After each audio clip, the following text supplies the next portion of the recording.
नमस्कार, मैं एस्ट्रोलॉजर पंडित मनीष अवस्थी आप सभी का एक बार पुनः अपने इस ज्योतिष के चैनल पर और इस नए वीडियो में हार्दिक अभिनंदन करता हूं, स्वागत करता हूं।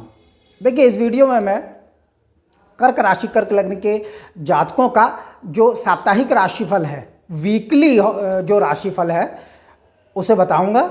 मासिक राशिफल जो होता है उसमें बड़े ग्रहों का फलादेश किया जाता है, चंद्रमा को सम्मिलित नहीं किया जाता है, नहीं तो वीडियो बहुत लंबा हो जाता है।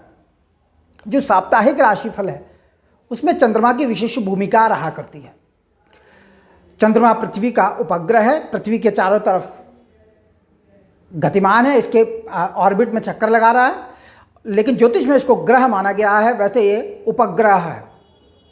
चंद्रमा का बड़ा महत्व होता है और चंद्रमा जो है वो पृथ्वी का सबसे निकट का ग्रह माना गया है, इसलिए ये विशेष रूप से आपकी समस्त गतिविधियों पर तीव्र प्रभाव डालता है और बड़ी तेजी से राशि चक्र में समस्त 12 राशियों का जो परिभ्रमण है उसको पूरा कर लेता है। चंद्रमा एक राशि को 2.25 दिन में पार कर जाता है। सबसे तीव्र गति से चलने वाला ग्रह ज्योतिष में माना गया है। मनुष्यों पर सबसे तीव्र प्रभाव डालता है और साप्ताहिक राशिफल में चंद्रमा की विशेष भूमिका रहती है। 2.25 दिन में एक राशि को यह पार करता है। तो चंद्रमा 1 जुलाई से लेकर 8 जुलाई तक अपना क्या विशेष प्रभाव डालेगा कर्क राशि, कर्क लग्न के जातकों पर इस वीडियो में मैं इसी पर यथाशक्ति आपको समझाने की चेष्टा करूंगा। और 1 जुलाई से लेकर 8 जुलाई तक का जो कालांश रहेगा उसके अंदर और अन्य किस प्रकार के जो तमाम तरह के जो भद्रा आदि काल है और तमाम तीज त्यौहार है और आपको कौन सा निषिद्ध काल है उस पर यथेष्ट जानकारी देने की मेरी पूरी कोशिश रहेगी। देखिए, चंद्रमा 1 जुलाई से लेकर 8 जुलाई तक 3 राशियों में इसका संचार रहेगा। ये 3 राशियों में गमन करेगा, कन्या राशि, तुला राशि और वृश्चिक राशि। तो इसका किस प्रकार का प्रभाव रहेगा पहले इस पर बात कर लेते हैं सीधे।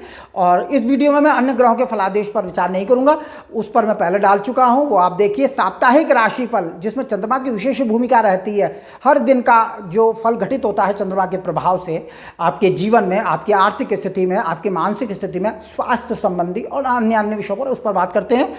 देखिए, चंद्रमा जो इस कालांश में रहेगा 1 जुलाई 2025 को कन्या राशि में यह प्रवेश करेगा दोपहर 3:26 पर। कर्क राशि और कर्क लग्न के लिए चंद्रमा स्वयं लग्नेश और राशिश है। जिनका कर्क लग्न है उनके लिए यह लग्नेश होता है और जिनकी राशि चंद्रमा है उनके लिए राशिश होता है। महत्वपूर्ण ग्रह, सर्वाधिक महत्व रखता है लग्नेश और राशिश। तो चंद्रमा कन्या राशि में गोचर करेगा। 1 जुलाई से आरंभ हो जाएगा इसका गोचर और मूलतः कन्या राशि में यह आपके जो अपना परिभ्रमण काल में किस प्रकार के फलादेशों को देगा उसमें मैं जल्दी से आपको समझाता हूं। देखिए, यह मित्र बुध की राशि में संचारशील रहेगा, तो भाई बहन की सुंदर शक्ति देने वाला होगा, यानी भाई बहन से सुख और सहयोग की प्राप्ति इस कालांश में रहेगी जब तक यह कन्या राशि में गोचर करेगा। और आप अपने तन और मन की शक्ति से अपने पराक्रम की वृद्धि करेंगे, यानी कि इस हफ्ते में आपका उत्साह, साहस और पराक्रम जो होगा विशेष बढ़ा चढ़ा रहेगा, विशेष रूप से चंद्रमा के कन्या राशि में गोचर में। और अब बड़ी हिम्मत से आप इस प्रारंभिक दिनों में इस सप्ताह के कार्य करेंगे और बड़ा उमंग और उत्साह देने वाला चंद्रमा का गोचर होगा, क्योंकि उपचय स्थान में चंद्रमा का गोचर श्रेष्ठ माना जाता है। 7वीं दृष्टि डालेंगे चंद्रमा भाग्य स्थान पर, मीन राशि पर, गुरु की राशि पर इनकी दृष्टि होगी। निश्चित रूप से दैहिक पुरुषार्थ के द्वारा ये भाग्य की वृद्धि के योग निर्मित करेंगे, भाग्य की वृद्धि के कारणों को उत्पन्न करेगा चंद्रमा। और इस कालांश में निश्चित रूप से आपका दिमाग थोड़ा सा पूजा पाठ की तरफ जाएगा।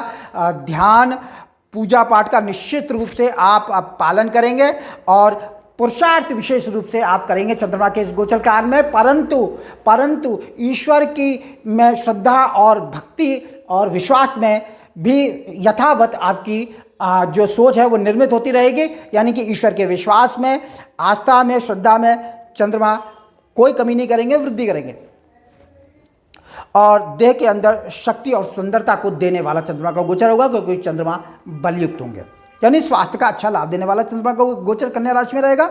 और मनोबल और देह बल के मिश्रित योग से, देखिए देह बल इसलिए क्योंकि चंद्रमा को राशि और लग्नेश होने का गुण है, और चंद्रमा मन और मस्तिष्क का कारक है। चंद्रमा मन सो जाता है, तो चंद्रमा मन और मस्तिष्क पर अधिकार रखता है। इसलिए इन दोनों के मिश्रण से, यानी देह बल से और मनोबल से, अच्छे कर्म के द्वारा आप सफलता के मार्ग को निश्चित करेंगे। यानी कन्या राशि में चंद्रमा का गोचर निश्चित रूप से आपको अच्छे फल देगा।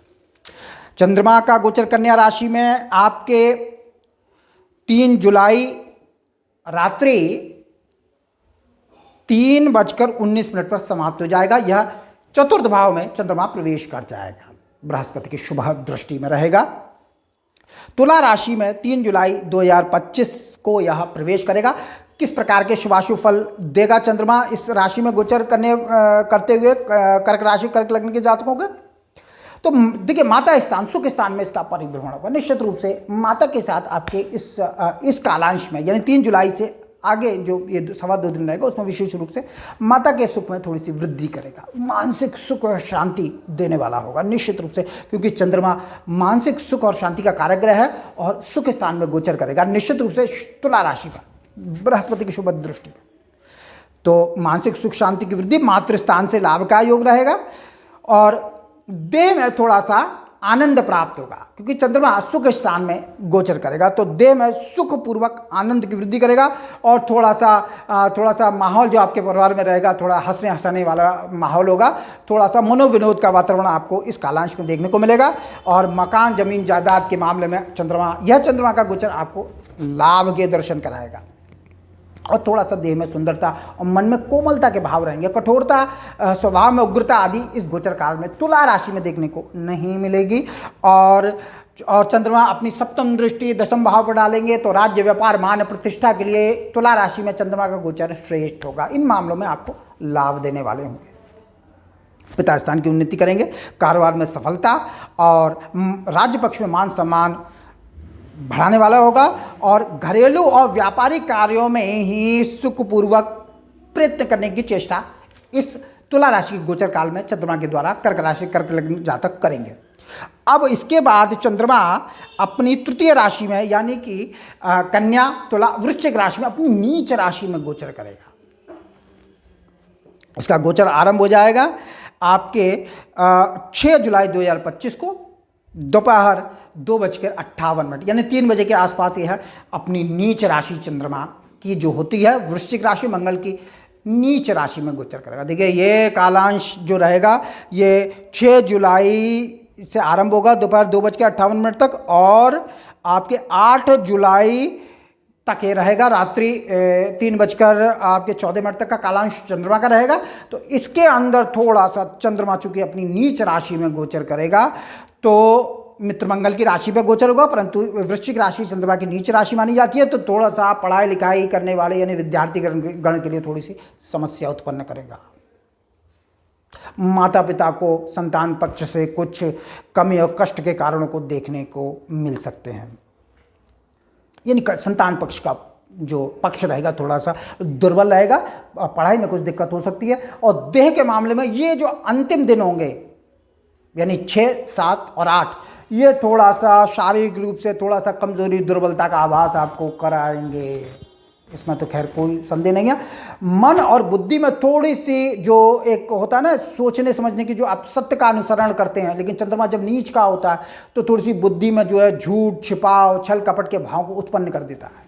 तो ये इन भावों की उत्पत्ति आपको इस कालांश में देखने को मिलेगी। और विचारों में थोड़ा सा संकुचन होगा, थोड़ा सा स्वार्थी हो जाएंगे, परमार्थ में बुद्धि थोड़ा सा कमजोर होगी, क्योंकि चंद्रमा नीच राशि में संचारशील रहेंगे। परंतु निश्चित रूप से चंद्रमा अपनी सप्तम दृष्टि लाभ में डालेंगे, अपनी उच्च राशि वृषभ पर इनकी दृष्टि रहेगी, शुक्र की दृष्टि में भी आ जाएंगे। तो निश्चित रूप से ये जो लाभ स्थान पर दृष्टि डालेंगे, तो आपके देह और बुद्धि बल से, क्योंकि राशिश है, लग्नेश है, तो दैहिक शक्ति से, बुद्धि बल से लाभ की विशेष प्राप्ति करेंगे। और धन लाभ की वृद्धि करने के लिए अनेक प्रकार की योजनाओं द्वारा मानसिक और शारीरिक शक्ति का विशेष प्रयोग करेंगे। यदि शारीरिक और मानसिक शक्ति के द्वारा अनेक योजनाओं में प्रयत्नशील रहेंगे, चेष्टारत रहेंगे, परंतु छिपाव की बातों से अपने स्वार्थ की सिद्धि को पूरा करने में प्रयत्नशील रहेंगे। थोड़ा छिपाव दुराव से अपने उद्देश्य की पूर्ति करने की चेष्टारत रहेंगे इस वृश्चिक राशि में चंद्रमा के कालांश को। और मानसिक अशांति विशेष देखने को मिलेगी 6, 7, 8, क्योंकि चंद्रमा अपनी नीच राशि में गोचर करेगा। लग्नेश अपनी नीच राशि में, राशि चंद्रमा अपनी नीच राशि में गोचर करेगा, तो दैहिक मानसिक अस्थिरता, चिंता और कष्ट के कारणों को इस गोचर काल में आपको देखना होगा। परंतु लाभ की दृष्टि से यह तीनों राशियों में गोचर आपका ठीक रहेगा, अच्छा रहेगा। तो इस चंद्रमा का मैंने आपको फलादेश 1 जुलाई से लेकर 8 जुलाई तक किया, और 1 जुलाई से लेकर 8 जुलाई तक का जो कुछ अन्य घटनाक्रम इस प्रकार से होने वाला है। देखिए 6 जुलाई को आप जानते हैं गुरुदेव बृहस्पति जो हैं वो जो अब तक 12 जून से आज तक चल रहे हैं उदय हो जाएंगे। उसके बाद समस्त प्रकार के मांगलिक कार्य आरंभ हो जाएंगे, लेकिन विवाह कार्य पर अंकुश लग जाएगा। क्यों लग जाएगा? उसके पीछे कारण यह है कि देखिए श्रीमान जी, आषाढ़ मास शुक्ल पक्ष एकादशी जो है वह आपकी 6 जुलाई 2025 को ये जो है होती है। आषाढ़ मास की शुक्ल पक्ष की एकादशी में भगवान विष्णु पाताल लोक में चले जाते हैं, क्षीर सागर में शयन करने चले जाते हैं, अनंत शैया पर विश्राम करते हैं। इसलिए विवाह आदि जो कार्य होता है उस पर अंकुश लग जाता है भगवान की अनुपस्थिति के कारण। तो विवाह जो होगा चातुर्मास आरंभ हो जाएगा 6 जुलाई 2025 से, तो विवाह कार्य वर्जित हो जाएगा। कब तक वर्जित रहेगा? 2 नवंबर 2025 तक कार्तिक शुक्ल एकादशी जो 2 नवंबर को है तब तक भगवान वही विश्राम करेंगे, वहाँ से 2 नवंबर को प्रस्थान करेंगे। उसके बाद ये जो विवाह कार्य होगा आरंभ हो जाएगा। तो चातुर्मास से क्षीर सागर में भगवान विष्णु विश्राम करते हैं, सृष्टि के पालनहार हैं, इसलिए इनकी अनुपस्थिति में विवाह वर्जित होगा। अन्य शुभाशुभ कर्म होते रहेंगे। तो ये 6 जुलाई 2025 को देवशयनी एकादशी है। कुछ लोग व्रत करते हैं तो आप व्रत कर सकते हैं। एक चीज़ और, भद्राकाल 2 जुलाई को रहेगा, सुबह 11:58 से लेकर और रात्रि 2 बजे तक का भद्राकाल होता है। इसमें कोई नए कार्य का शुभारंभ कदापि न करें, और वैसे भी बृहस्पति इस कालांश में अस्त रहेगा, तो किसी कार्य का कोई भी शुभारंभ जो है वो 2 जुलाई को 11:58 से लेकर प्रातः मध्य रात्रि 1 बजे तक बिल्कुल भी ना करें, नहीं तो आपको परिणाम अपेक्षित नहीं मिलेंगे। और दूसरा भद्राकाल जो रहेगा वो 6 जुलाई को प्रातः 8:07 से लेकर रात्रि 9:15 तक रहेगा। इसमें भी उत्तरोत्तर कोई भी नए कार्य का शुभारंभ न करें। भद्रा में किया गया कार्य निष्फल होता है, बिल्कुल ये निश्चित है। तो ये 2 भद्राकाल रहेंगे 1 जुलाई से लेकर 8 जुलाई तक। और जहाँ तक देखिए वर्षा ऋतु रहेगी, वर्षा ऋतु आरंभ हो चुकी है। और जहाँ तक सूर्य की गति का प्रश्न है, सूर्य उत्तर गोल में इसमें भ्रमण कर रहा है। आपके जो सूर्य उत्तर गोल का जो इसका कालांश रहता है वह 22 मार्च से लेकर 23 सितंबर तक रहता है। तो सूर्यदेव इस समय उत्तरी गोल में भ्रमण कर रहे हैं। आपके उत्तरी गोलार्ध में सूर्य का भ्रमण है, और परंतु इनकी गति दक्षिणायन हो चुकी है, दक्षिण की तरफ ये गतिमान हो चुके हैं। तो वर्षा ऋतु दक्षिणायन उत्तर गोले सूर्यदेव की स्थिति है। और आपको इस प्रकार से ये मास में आपको जो उत्तरोत्तर मैंने फलादेश आपको किए हैं। तो इस वीडियो में मैं समझता हूँ मैंने आपको पर्याप्त जानकारी कर्क राशि, कर्क लग्न के जातकों पर चंद्रमा का गोचर विशेष रूप से क्या प्रभाव डालेगा मैंने आपको बताया है, और किन समय में आपको कौन सा कार्य नहीं करना है, कौन सा व्रत आदि, कौन सा क्या विशेष रूप से घटनाक्रम होने वाला है, इसमें मैंने आपको बताया। तो इस वीडियो में इतना ही। मेरा वीडियो अच्छा लगे इसे लाइक करें, शेयर करें, सब्सक्राइब करें, और जनपत्रिका विश्लेषण के इच्छुक हैं तो नंबर डिस्क्रिप्शन में। नमस्कार।